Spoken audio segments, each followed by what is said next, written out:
Now we're joined by our friend Karol Markowicz. She's a columnist for the New York Post and also is part of the Clay and Buck Podcast Network. Please subscribe and you can hear the Karol Markowicz Show. Karol, appreciate you being with us. It's been very tough news in the news cycles lately, but we really wanted your perspective. So thank you for being here. Thank you guys for having me. You've been fantastic on this issue. I really appreciate all of it very much. Thank you. Well, it's emotional for us. It's emotional for us, and I think I know I can speak for this audience in saying that the sense of solidarity that we have and we feel with Israel and with the Jewish people in Israel and around the world is something that's essential. And right now, right now, Karol, what is it that is going on in this country? And in other Western countries as well, right? I mean, I don't, I can't expect anything. What they're doing on the streets of Tehran, I mean, it's a murderous dictatorship, but London, New York, Western countries, places where we've lived, places where we expect some of these big rallies you're seeing that are pro-Palestinian. How do you, as not just a columnist and a person who follows this issue closely, but as a dear friend of ours and as a Jewish person, as an American, how do you feel about this? What's going on? It's a really scary time. Clay mentioned this, but I moving to Florida and living in Florida has been sort of the solace here because I feel so safe in Florida. I went shooting this weekend, with some mutual friends of ours, and it felt really good to feel like I could protect myself here, that our family can protect themselves. But I think a lot of Jews around the world need to be asking themselves, do I live somewhere where anybody cares about protecting me and where they let me protect myself? There's been a giant shift. And I think what happened in a lot of these places, and look, to be fair, America, I think, is at probably the best of all the Western countries as far as Jews are concerned, as far as Israel is concerned. But a lot of these places, London, Paris, just Sweden, they let in a lot of people who do not match their values and who believe that it's okay when you disagree with somebody to condone murder. And I'm sorry, it used to be that we used to believe that that is not okay. You guys were talking about, Thomas Friedman earlier. A lot of people have suddenly shifted their perspectives. It used to be that you had to take a stand in order to be moral. And now you get to kind of be like, well, both sides. I don't know. It could be either one really here. It could be the ones who invaded southern Israel and slaughtered toddlers and kidnapped grandmas, or it could be the ones who are taking weeks to get into a ground invasion because they're being so careful about civilians. There's a clear choice here. It's not both sides. Karol, your podcast now part of the Clay and Buck Podcast Network. We're excited to have you there. I sometimes look at what Joe Biden is doing, walking on the beach while there's at least 10 American hostages. I want to give credit. I know your family's Dallas Cowboy fans, might pain you a bit, but last night, Philadelphia Eagles, Buck, left 10 open seats and they draped them in American flags in honor of the 10 American hostages that still remain in Hamas.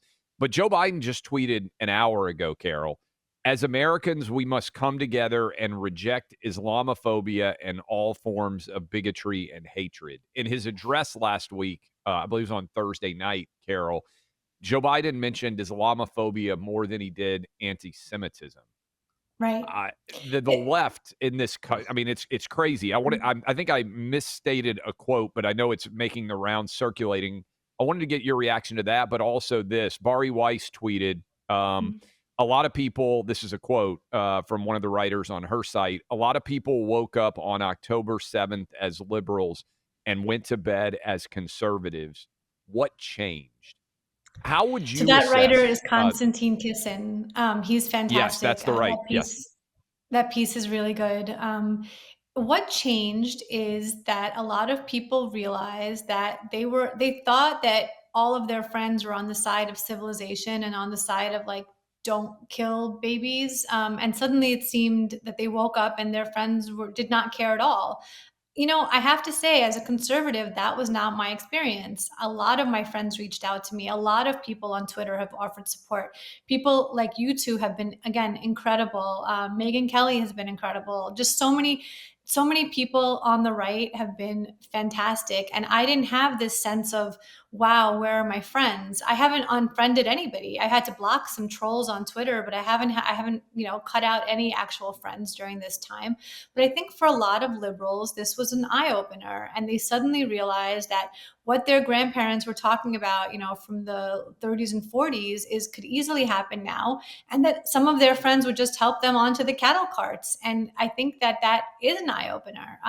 Constantine, actually, I would say probably is left of center, and I think he's in the last few years has woken up, quote unquote, because he is against the woke virus that's captured so many of our institutions. And I think this has been just another step in the direction of realizing that the left is a problem. And I've seen this happening with Jews for a while. I think Jews are moving rightward.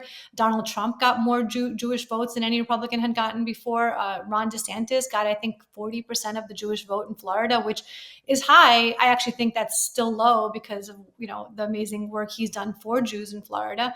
But I think Jews are moving rightward. They are opening their eyes. I think a lot of liberals, whether Jewish or not, are understanding that something has really shifted here.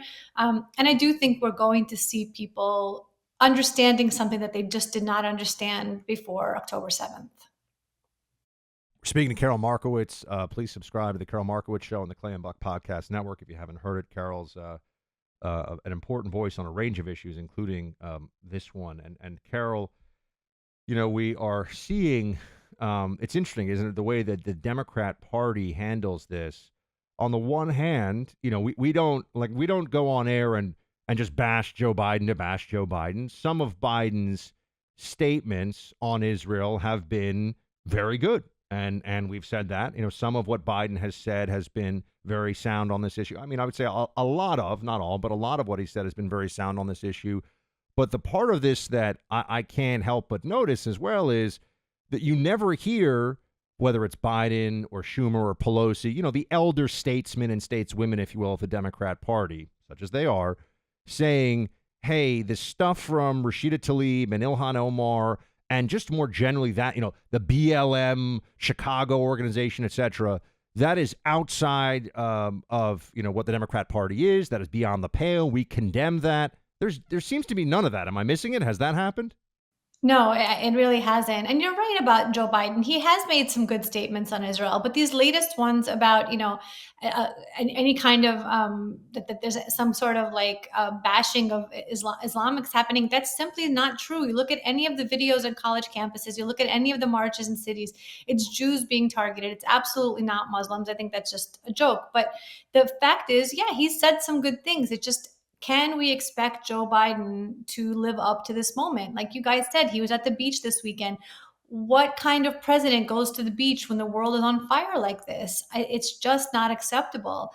And the fact is, also, like you said, he doesn't have advisors to say, hey, a stroll on the beach is really inappropriate right now. And that is concerning to me. He doesn't have a team around him to say, this is not the image that America should be projecting of a doddering old man strolling on the beach while, World War III is breaking out around him.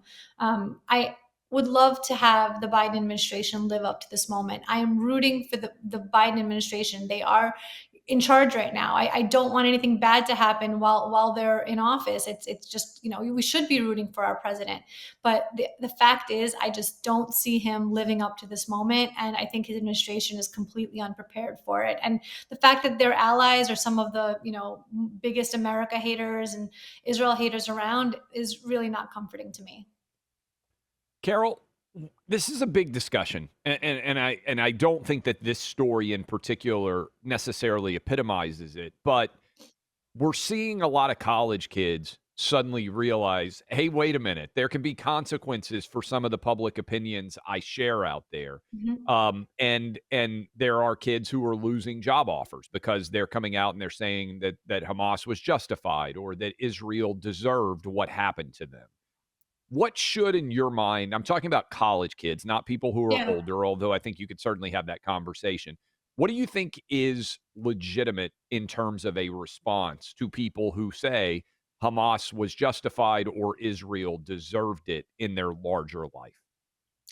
It's just, how do you watch those videos and think that I know. anybody deserves it? If it was the reverse, if Israel marched into Gaza, beheaded babies, raped women, killed teenagers, took elderly people hostage. I assure you, I would not be standing with Israel. It's not this is my side and that's it.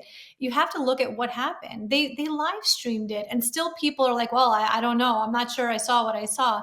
Israel had to present these videos today to journalists to stop this misinformation from spreading, where the things that we all saw happen, people are denying happened.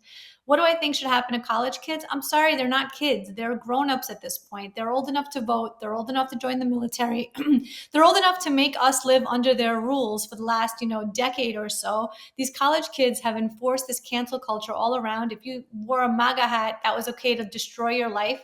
I had a piece up on Fox a few days ago where I told the story, people might not remember, of a student at the University of Virginia who was expelled because she made a negative comment to a BLM protest. She said, you'd make good roadkill or something. And she never actually even said that. She didn't say anything like that. And it was a lie. And she still got expelled. So do I feel sorry for these kids who are celebrating the slaughter of other people, of children, etc.? I'm sorry. I can't feel sorry for them. This is the cancel culture that they created. And that now, you're going to have to live under the circumstances that you've developed for the rest of us. We didn't want this. I didn't want to live in a place where you couldn't say what you thought, even if it was heinous.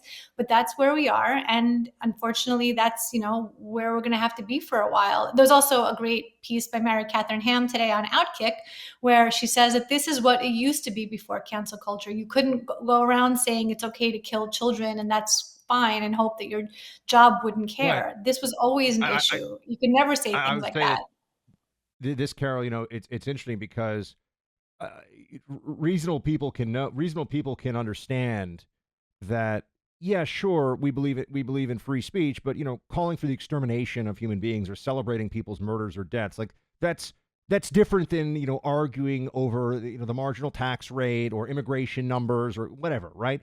And here we've seen that there are some red lines left for most people. I guess at some level, maybe that's encouraging that even in America today, there's a majority. It's obviously not all, but there's a majority that understands that it's not okay to have the opinion that anything that happened here with Hamas was anything other than the worst thing that a human being can do, right? Like there is no other opinion that a reasonable, ethical person could have. And a majority, not all, but I think a majority of Americans get that.